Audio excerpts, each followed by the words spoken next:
Welcome everyone to BlitzBe today. My name is Monica Krimendahl and I'm so excited to introduce everybody to Barbara Daoust. I'm just going to let you introduce yourself and just give us a little background about yourself, Barbara, and kind of how you got to where you are right now and what you're doing and how our viewers can find you. Well, great. And thank you for having me today, Monica. It's a pleasure to be here. So for everybody to know who I am, I'm Barbara Daoust, and I am a success mindset strategist, author, and speaker. And I've been doing consulting and business consulting with entrepreneurs for the past 10 years. And before that, I was in the entertainment business. So I had an acting academy, I have a master's in directing, I had a theater company for many years, and I was the personal acting coach to the Olsen Twins for 10 years. And then I lost my husband suddenly 2 months before our 25th wedding anniversary, and everything capsized. So I went on a journey to find out what was next for me in my life. And with the work that I do, I studied in a master's program in spiritual psychology, then I certified in life coaching, then I met up with Bob Proctor in 2013, and that's what dramatically changed my life, because there was the concept of really becoming an entrepreneur, combining business skill sets, success principles, and universal laws to arrive at a bigger, better outcome for me in my life. And I doubled my practice and tripled my income in less than a year. And I've been doing a program called Thinking into Results with my clients in coaching groups ever since then, and getting pretty outstanding and remarkable quantum leaps, exponential growth for entrepreneurs. Wow, that's quite a story. The Olsen Twins, I remember them from when I was younger even. And I'm so sorry about your husband. And I think sometimes, unfortunately, we get broken down so that we can find our breakthroughs. And I'm just grateful that you, after the breakdown, you really dove deep, it sounds like, into what you needed, what you could do for yourself. And then from those, I would say, flowers that blossomed, it sounds like you're able to actually support others in a whole new way than you could have otherwise. Yes, absolutely. And it took quite some time. This happened in 2003, but I had a series of 4 family deaths after that with people who were really close to me. And so I found my mother-in-law dead in her apartment. My father died in front of me with the same condition that my late husband had. Then my best friend died in front of me. And then my brother-in-law died jumping out of a plane, and his parachute didn't open. And he was the instructor. So it took quite some time of, trying to connect with everybody on the other side. I spent about 3 years having that wish, but it just didn't happen that way. And then one day I woke up to the realization that, I was going to be staying here, so I better, make some decisions. Wow, that's a lot to manage and then get through on the other side as successfully as you have. Thank you. Mm-hmm. Yeah, congratulations for working through it. And it doesn't seem like you just worked through it. You actually grew and transformed and completely changed yourself. And through that transformation, have the ability to actually assist others then in such a much broader way. Yes. Yeah. And that I'm very grateful for. Yes, for sure. So with all that being said and the transformation that you have created, what would you say is your big dream? Well, my big dream is to play a bigger game always, to continually be outside my comfort zone, in the unknown zone, and ultimately to raise consciousness, and revitalize hope for people in a way that people are playing a bigger game, tapping into their greatness. So I'm continually on a journey of my own discovery of greatness, and the way that I do that is by working with goals that are outside of, my experience. So when I work with people, I work with what's called a C-type goal. And an A-type goal is going after something you're confident you know how to do, you've already done it. A B-type goal is going after something that you've already got it figured out how to do it. But what I work with is go after something you have no idea how to do, and you'll discover who you are along the way. So I would say that my big dream right now is to get this message out in a much bigger way, have a bigger platform, speak on global stages, and then ultimately the bigger dream is to build a community where there are philanthropists giving back. Wow. So that I'm building I look at all my clients as potential philanthropists down the road, so that when they make the money that they want and grow their businesses, that they can contribute back to help others do the same. Got it. That's beautiful. Awesome. So as I'm listening to all of this, bring me into your world just a little bit. So you're talking about C-type goals. I heard A-type goals, B-type goals, C-type goals. I can understand it. There's a part of me that grasps a C-type goal. And then there's a part of me that's like, how do you get to a C-type goal? And what would the process look like for you to unveil that C-type goal with a client in a session or in multiple sessions? I'm sure it's not just one session. Yeah, great question. I'll give you an example. So I worked with a 72-year-old woman, and she wanted to lose weight. So let's just say that that's like a big goal for everybody. They think that that's a big goal. And then you have the issue of sign up for a gym membership in January, and then 3 to 5 weeks later, you're no longer at the gym, right? Because that's really not a C-type goal. It's something that you know how to do. And I said to her, you know how to lose weight, you know how to go to the gym, you know how to hire a trainer, you know how to eat healthy foods, you know how everything, that's part of the plan. So what we need to do is find a C-type goal. So I investigated a little bit more about her desires, because a C-type goal has to be something that you're really, really excited about and scared of at the same time. So when you have those two components and it's really, really what you want to do and you're really, really excited about it, then the how doesn't matter. It's whether or not you have the focus, intention, and desire to accomplish it. So the more I questioned her about some of her heroes or heroines, she mentioned a woman, Ernestine Shepherd, who's like an 84-year-old bodybuilder. So I said to her, how about signing up for a bodybuilding competition? Now she's 72, and she said, I like that idea. And she said, okay, I'm in. Now, once you make a committed decision, and I work with people around strategies of how to keep the fire alive, how to keep the desire alive, because there are a lot of success principles, a lot of mindset strategies to help one do that. So it's really about breaking up with the habit of being yourself, right? Going into unknown territories where, again, as soon as you go after a C-type goal, what happens is all the paradigms, limited beliefs, habits and behaviors that are not serving you, they arise to the surface. If you keep going after what you already know, you won't meet parts of yourself that you haven't yet met. So what she did, she signed up for the bodybuilding competition.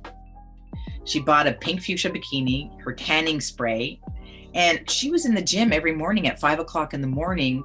She can hold a plank longer than her trainer now. And so that pulled her into a bigger dream. We're often playing too small. We're not letting ourselves really dream big because we don't even have the consciousness that we're not dreaming big, or even the permission to give ourselves to allow for more, have more, want more. Because when we allow that ourselves to expand on that consciousness, then we can give back more. And that's what, people are really holding on to, survival or sustaining or, achieving the same thing again so that they can hold on to what they have, hold on to what they know, right? And so when you're in a consciousness of earning $100,000 a year, even if you spend the first half of the year not even coming close to that, by the end of the year, you'll be at 100,000. It's your set point. It's your cybernetics mechanism. The other goal that she had, because I work with two goals in my program, a personal goal and a professional goal, and she had been wanting to write a book for 25 years. But she knows how to write a book, right? Most people know what it takes. You sit down in the chair and you write, right? And you strategize and you write an outline. But I just said, okay, so it's not a C-type goal that you want to write a book because you've been talking about it for 25 years. Why are you not doing it? So there's a knowing doing gap there, right? I have all the information, I have all the knowledge, but why am I not doing it? I know, but I'm not doing, right? So I just said to her, can you make a commitment that in 3 months' time, you'll invite 20 of your friends to come hear the first draft of your book, right? And she said, I love that idea. So I said, but it's not a C-type goal until you send out the invitations. Now, when are you sending out the invitation? So she said, this was Thursday. She said, by Monday.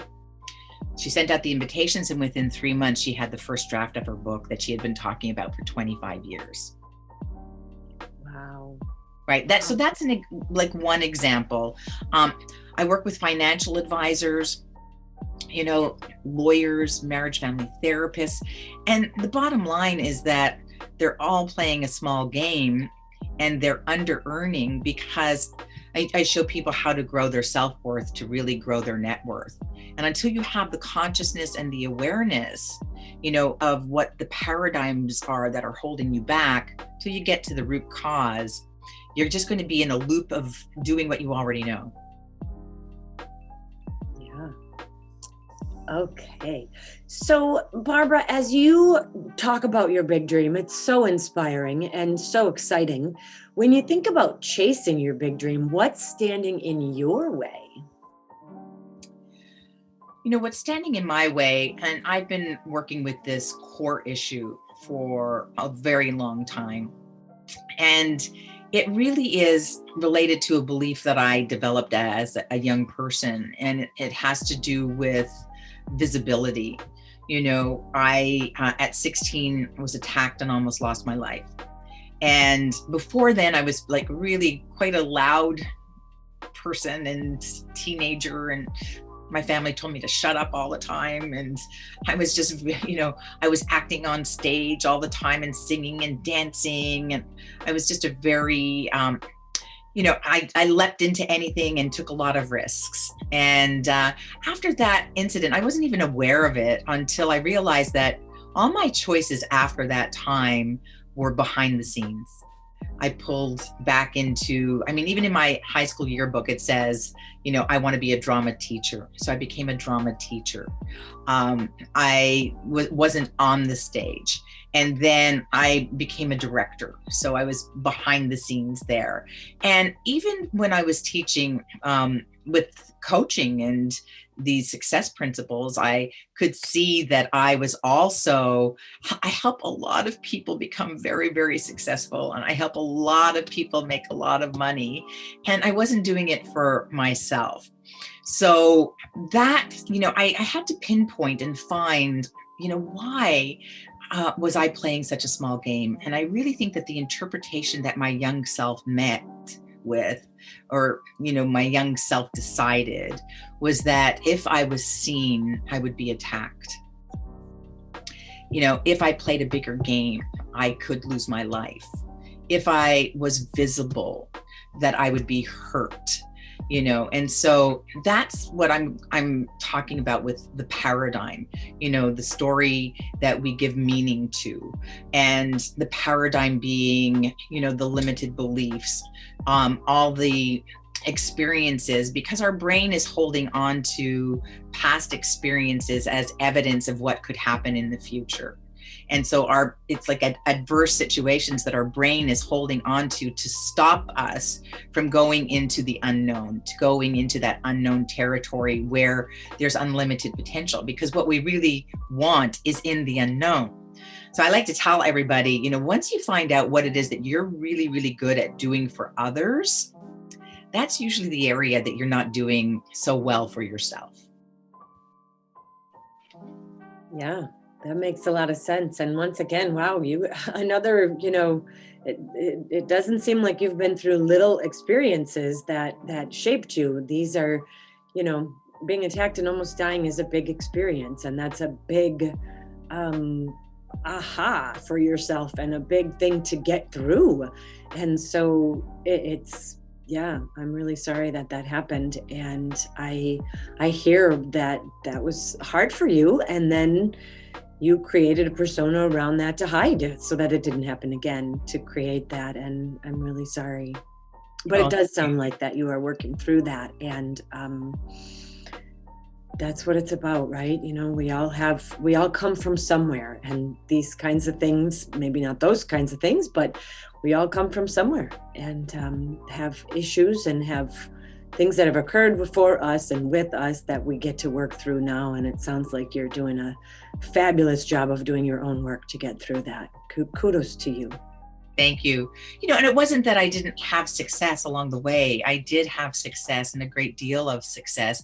It just wasn't to the level that I'm aware of now. I just didn't have the awareness or the consciousness. And it really took losing, the love of my life to realize that I didn't know how to love myself, because I was always seeking outside recognition, outside approval, wanting to be the good girl or the nice person for someone else, and once I realized that it really is an inner game that matters, that changes your outside world, then I woke up.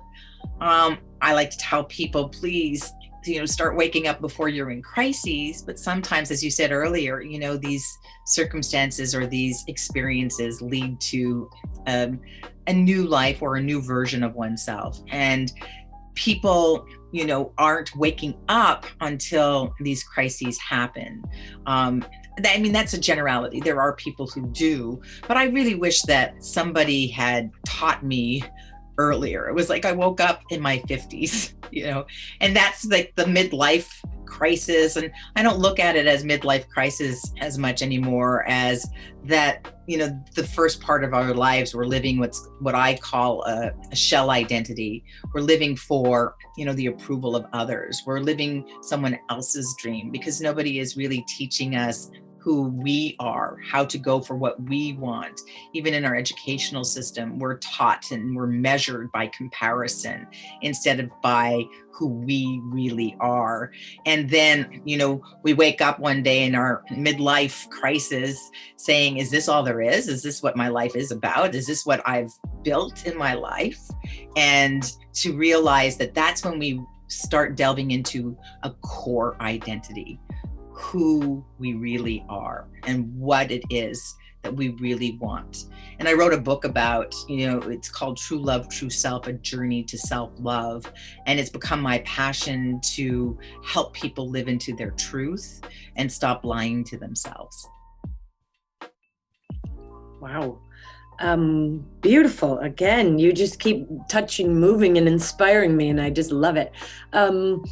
As you're saying all these things, I'm thinking to myself, I'm just not sure if everyone can connect with what you're talking about when you say wake up. And so I've heard you say throughout this interview so far and before that there's consciousness, there's spirituality, there's this waking up. And for people who aren't really, that just don't get that and don't understand that language and what that means, how would you describe that? How would you first explain that? And then second, I heard you say, well, let's just go there first. Explain that first, and then I'll ask the next question. Okay. Well, sometimes it takes a mentor, a coach, a friend, who opens your mind, right? So that you have a growth mindset. Now, I always say, if you're happy with what you have, then stay happy with what you have. Manifestation really is about being grateful for where you are now, holding a positive expectation for the future, and letting go of the outcome. But the kind of challenge for most people is that they say they're happy and could be in denial. That they're just used to the environment. They might be miserable, or they might be abused, or they might be, really depressed and don't know why. So sometimes it takes a course, a program, a mentor, like I said, a friend, to show that there is more, if they want it. Now, if somebody is living in a shack, and they're spitting tobacco into a bucket and they're happy, great. But if they're complaining all the time, then that's something to look at. If you were really complaining that you don't have what you want, then that's the first step to, well, what do you want? And wake up to a growth mindset to expand your world. So for example, here's another example. I worked with a man and said, so where are you at? What do you want? And he said that he was a masseur and doing very well and making $55,000 a year. And I said, great. Are you happy with that? And he said, yeah, that's really good. That's really, really, really good. And I said, tell me a little bit more about your life. And he said he had 3 daughters and a wife, and would like to go on vacation more. I said, so tell me some more about what you would like to do for your family. And he said, well, I want to put all 3 girls through college and pay for it. And I said, so what's stopping you from not taking 3 vacations a year with your family? And he said, well, I'm not making enough money. And then it's like, well, so why is 55,000 okay and good enough? If you're happy with that, and you're happy with the result, and you're happy with the outcome, but if there's a desire for more so that you can have more and experience more, then there's, ways to do that. And there are ways to grow and expand. But like I said, if you're happy with where you're at, great. It's really about, are you complaining? Are you in the same issue, the constant, I don't have, and I'm not happy in this relationship, or I'm all alone and I don't have a relationship? And like the areas that you feel stuck and are complaining about, those are the areas to look at. For sure. So how would you, I heard you say that one of your big dreams is to grow the consciousness and help everyone grow and stop playing small. So, like, what would that look like? What does it look like to help someone? The story you just told was great about not playing small. What else would you say? Well, like I said, sometimes I have a lot of clients who are very successful, but didn't start out that way. For example, I had a client who was making $1,500 a month, who now has a company that's making $300,000 a month. So, it's really, again, her evolution was a process.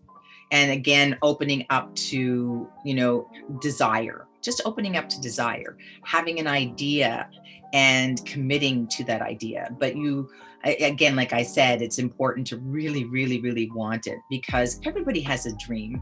Most people, most ideas are stillborn, and there are more dreams dead and buried in grave sites than are really in our lives, because most people have a dream and they tiptoe safely to death. Because to get self-actualized, to play a bigger game, can be very frightening. And subconscious mind, right, is going into the familiar, holding on to protecting us from danger. Our ego mind will play small.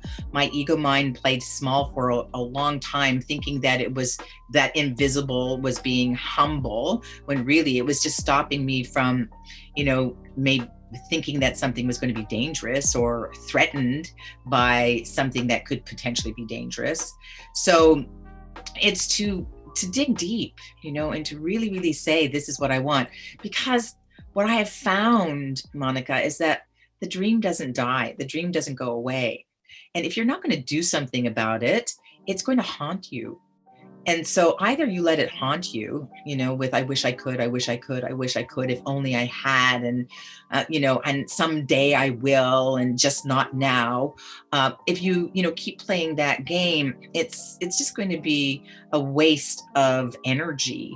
And so I like to say, people, if you're not going to do something about your dream, give it to someone else, and move on so that you can, start exploring something else. So if we could just shift for a minute, as we are in this pandemic and we are moving through really a new time and we are creating new ways to communicate with each other and new ways to be, what are some recommendations you have for your clients, for entrepreneurs, for people right now during this time to take care of themselves? And what are you doing to take care of yourself? It's a great question. It's what it all comes down to for me is mindset. And we can have all the strategies in the world, all the circumstances in the world, and the evidence in the world. But mindset is always the piece that continually creates the outer world. Now, it's not without, recommending to people that your needs must be met first. It's not just about you're at a job, quit your job because you're not happy and go and start a new career that you have no experience in. There are strategies and approaches, but it's really about mindset and are you willing to change? That's the number one question. Are you willing to change? Now, there's two ways that we change, and one is through a dramatic, traumatic, or a static event that's life-changing. Like what happened to me was a traumatic event. I had no choice about the change that occurred. And 9/11 is another example, or even a wedding or a marriage or a proposal. That could be like an ecstatic event that just changes your world, right? So the other way that we change is through constant space repetition of a new idea. So it's really taking a new idea or a new thought, repeating it over and over and over and over and over again until it starts shifting your outer reality. So a belief is just a thought that we have over and over and over again that we accept as the truth. And so to create a new belief, you have to get the thought that you repeat over and over and over again, and then it will gradually move into behavior. So if you're hanging out with people who say that because of the pandemic, you're not going to achieve, you're not going to create. It's the same as, during the Great Depression when, there were people becoming millionaires and others weren't because they were following the consciousness of the masses. So I look at growth as an opportunity, but the first question to ask yourself is, are you willing to change? And at this time, it's a forced change upon us. And as a result of that, it's time for either pivoting or reinvention or to examine the thinking that you already are living with. And are you looking at this time as an opportunity for change, or are you looking at this time as I'm stuck and I can't do anything about it? So people who are in my programs right now during COVID are having amazing results. Realtors who are selling properties and closing escrows. And I have an artist who in January said that she wanted to go global. And I said, okay, let's focus on the thoughts, let's focus on the dream, let's focus on the process, let's focus on the principles, and let's build. It's really about connecting to the feeling place and to the emotional place. If you don't activate the emotional place, and that's the emotional mind, which is subconscious mind, and through constant space repetition of the desire. So her desire is to go global. I'm going global. She didn't know how. She stayed out of the how. And within a few months, she sold a painting in Berlin and a painting in Dubai. Within a few months of that, she stayed in the process. There's a connection that she made out of the blue that they're now opening up a gallery for her in Dubai. And she called me the other day and she said, there's a problem. The opening has been delayed because they decided to open up a second gallery in Dubai. So there are ways, and it's, that this time has impacted all of us, including myself. So even in my business results, because my way of engaging people in my programs has been through public speaking, but all the events have, stopped for me to go out and speak publicly. Hence, this is why I'm speaking with you here now, right? Yeah. And, but at the same time, instead of looking at the lack, because in, let's say, the law of polarity, right, for a whole lot bad, there's a whole lot good. It's really about which one are you focused on. And as you start to pivot and as you hold your focus to a whole lot good, that's where your external circumstances will evolve. But if you're constantly in the yo-yo of, I'm looking at good, I'm looking at bad, I'm looking at good, I'm looking at bad, that's where most people are stuck. And, and it starts with indecision. If you're in indecision about what to do next, then you're in ambivalence and you're in that teeter-totter, that one foot on the brake, one foot on the gas. But this might be a time for activating a new idea, getting excited about a new idea. And what I'm doing in my pivot, I'm completely strategizing a new approach to playing a bigger game for myself. And, and sequencing things to set myself up in the new year, or at the time that this too shall pass, but to be ready for, catapulting myself instead of, letting what's going on stop me. So number one, I do not listen to the news. I do not listen to media. I do not follow politics. I know what I'm doing and where I'm going, and I have enough information, but I will not let myself be saturated with fake news, and even negative people, right? So as one of my favorite dead mentors, Napoleon Hill, says, there are 4 key ingredients to having success. The first one is to have a desire, a burning desire, and make a committed decision to go after it, to go for it. That's your C-type goal, let's say, right? That's going to pull out of you parts of yourself that you're going to meet along the way. Who are you becoming as you climb that mountain to get to the top? And there might be a whole lot of fog, and there's no, I know how to do it. You don't want to know how to do it. You want to discover how to do it along the way. And if you are stuck in the fog and you let go of the vision of the top of the mountain, you're pretty much not going to make it through the fog, because you'll let every obstacle or, pandemic get in your way. And, yes, this is a big challenge, but at the same time, to have the vision and to stay connected to your vision is the best thing that anybody can do, and connect to the feeling place. And the second part of Napoleon Hill's strategy and concept is that once you have that burning desire, do everything you can to keep it alive. How do you keep your fire going?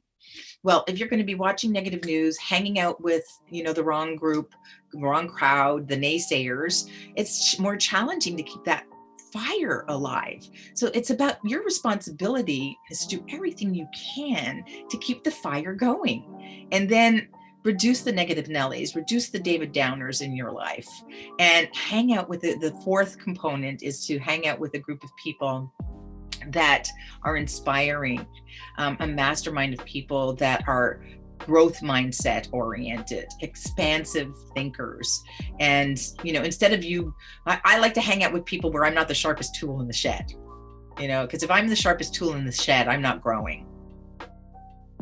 That's kind of a long-winded answer. I hope that it was specific enough, to know that you're always in charge of your own thinking. And you choose your thoughts. And that's the biggest focus of the conscious mind is focus and choose, focus and choose. That's the biggest function of the conscious mind. The conscious mind is really responsible for about 5% of our results. We think we're being logical. We think we're being rational. We think we've got, but this is what's going on. This is what the evidence is showing us. And we think that the facts are always the truth. Well, Onassis didn't pay attention to the facts when he bought up the world's shipping industry. The facts were that the shipping industry was going south. So everybody started selling because the invention of the airplane and travel was coming in. But Onassis looked at buying all the ships at wholesale because he understood that gasoline still needed to be transported by ship. And so he became the wealthiest man in the world as a result of that. He didn't pay attention to the facts. So for whatever reason this is happening, we'll drive ourselves crazy thinking about the why. It's really about choose your thinking, get involved with something that's inspiring and a desire, and then start to emotionalize, because most people think that they manifest or create their outer reality by their thinking mind. But, I work with a lot of PhDs who've got a lot of information, but they're not in application because they haven't connected emotionally. And if you're not connected emotionally to the feelings, you first must become it to have it, right? It's Goethe, we think we become what we think about. Earl Nightingale, what you think about all day long is who you become. So these are real principles, and there's a lot of neuroscience showing today and quantum mechanics showing the evidence that this is the new reality, the new world, because we've been so stuck on the modality of Newtonian physics since the 1600s.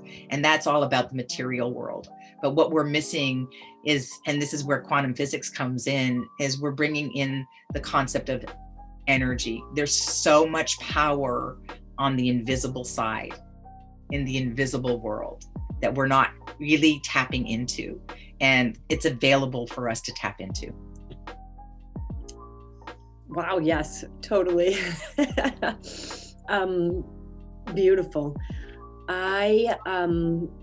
We are running out a little bit here of time, and I just wanted to ask one more question. Possibly the most important question. So how can I serve you? Well, you can send people to my website. Can you tell us what is the website? It's www.barbara.daoust, DAOUST.thinkingintoresults.com. And that's where you can find out a little bit more information about the program Thinking Into Results that I work with in coaching programs. And you can also email me at barbara@barbaradoust.com. As well as I have a brainwave frequency program that helps people with their life vision. And I work with a doctor cardiologist in Spain who adds brainwave frequencies to help bypass conscious mind, drop into subconscious mind. And then the last part that we didn't talk about today, Monica, is the unconscious mind, where a lot of our ancestral programming is. So we've been programmed and we've been patterned. And it's, again, how do we break up with our past? And you can find out more about that at www.vibrantresults.com. Excellent. Excellent. Well, that way people can find you and work with you, hopefully. That would be awesome to get more people to get the results that they're looking for. Yeah, thank you. And also I have a Facebook group that, I could post for you, or if you wanted to post, let me know. Okay. Can you just tell us the Facebook group and people can find you there? Yeah. It's, let me just double check on here and I'll get it up for you. It's Success Mindset for Mastery for Entrepreneurs and Small Business Owners. Okay. And the handle on it, just going to pull it up here, is facebook.com/groups/Success Mindset Mastery, the number 4 and the letter U. Okay. For you. All right. Yeah. Success Mindset Mastery for you. Awesome. We can look at that too. Thank you. Well, thank you so much. I'm so excited about what you're doing, and I am grateful to and honored to be able to interview you, and I just hope that lots of people find you and can break free of the things that are holding them back and work through their issues so that they can be everything they want to be and wake up and make their dreams come true. Thank you for having me, Monica. It's been a pleasure. It's been a pleasure. Thank you so much, Barbara. Bye for now. Bye-bye.